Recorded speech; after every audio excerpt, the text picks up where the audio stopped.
మనము ఎప్పుడు కోరుకునేది ఏమిటంటే దేవుని వలన నేను ఒక సాహస కార్యము చేయాలి. నేనైతే చేయాలనుకుంటా కానీ సాహస కార్యాలైతే నేను చేయలేకపోతున్నాను. గనుక దేవుని వలన నేను ఏదైనా సాహస కార్యం చేస్తే బాగుండును అని అనుకుంటారు కొంతమంది. మరికొందరు ఏమనుకుంటారంటే ఆ దేవాది దేవుడే నా జీవితంలో ఒక సాహస కార్యము చేయాలి అని ప్రతి మనిషి కూడా ఆశపడుతూ ఉంటాడు. మరి ఆ సాహస కార్యాలు దేవుని వల్ల మనం పొందాలి అంటే బైబిల్ గ్రంథం ఏమని చెప్తుందో చదువుకుందాము. 118వ కీర్తన 15వ వచనము. నీతిమంతుల గుడారములలో రక్షణను గూర్చిన ఉత్సాహ సునాదము వినబడును. యెహోవా దక్షిణ హస్తము సాహస కార్యములను చెయ్యును. ఆమెన్. ప్రియమైన దేవుని బిడ్డారా, సాహస కార్యము అనేది మనం చేస్తే మనకు ప్రమాదం జరగవచ్చు. ఆ ప్రమాదంలో కాళ్ళైనా చేతులైనా దెబ్బలు తగులుతాయండి. ఒక్కొక్కసారి ప్రాణాలు పోయేటువంటి స్థితి కూడా మనకు ఎదురవుతుంది. అలా కాకుండా దేవాది దేవుడే మన జీవితంలో సాహస కార్యం చేస్తే ఎంత బాగుండును అని మనం ఆశపడతాం. నీవైతే ఆశపడము. నా ప్రభు నీ జీవితంలో ఘనమైనటువంటి సాహస కార్యములు ఈరోజు మొదలుకొని నీ జీవితంలో చెయ్యునుగాక. ఆమెన్. మరి ఆయన సాహస కార్యాలు చేయాలంటే మనం ఏమి కలిగి ఉండాలి? వాక్యం చెప్తుంది, నీతిమంతుల గుడారములలో రక్షణను గూర్చినటువంటి ఉత్సాహ సునాదం వినబడును. అంటే మనము ప్రభువును గూర్చి, ప్రభు మనకి రక్షణ వస్త్రాన్ని ఇచ్చాడని ప్రభు నామస్మరణ కలిగి ప్రభుని మనం ఎప్పుడైతే స్తుతిస్తామో, కీర్తిస్తామో, ఆరాధిస్తామో అప్పుడు యేసయ్య మన జీవితంలో సాహస కార్యాలు చేస్తాడండి. ఫర్ ఎగ్జాంపుల్ బైబిల్ గ్రంథంలో మీకు ఒక మాట తెలియపరుస్తాను. పౌలు శీలను తీసుకుని వెళ్ళి చెరసాల్లో వేశారు అధికారులు. ఆ చెరసాల్లో వేయబడినా కూడా వారి చేతులకు కాళ్లకు బొండ వేసి బిగించారండి.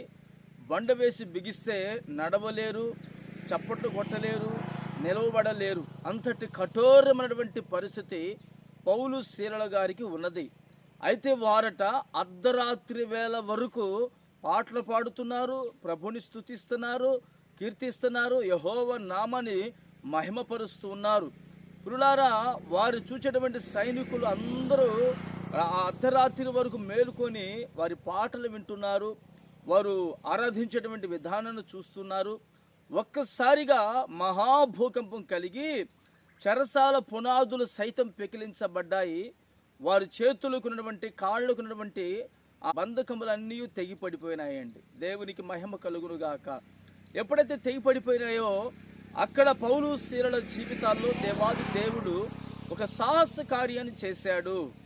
మరి నీవు కూడా దేవుని వల్ల సాహస కార్యాలు పొందుకోవాలంటే నిత్యము యెహోవా నామాన్ని శ్రమలోనైనా, కన్నీళ్లలోనైనా, బాధలోనైనా నీవు కీర్తించి ఆరాధించగలిగితే అలనాడు పౌలు శీలల జీవితంలో ప్రభు గొప్ప సాహస కార్యములు చేసి ఉన్నాడు.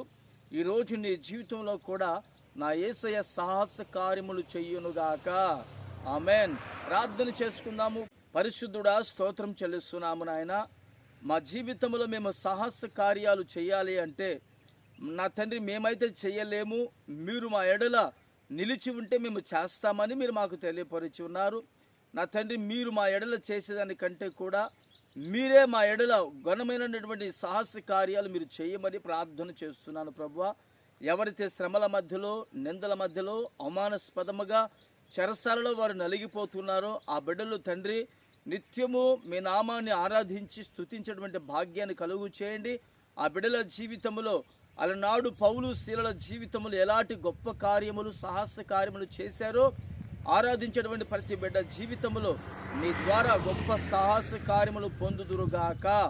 ఆ రీతికి మీరు సహాయము చేసి మహిమ పొందుకోమని యేసు నామమున ప్రార్థిస్తున్నాను తండ్రి. ఆమెన్.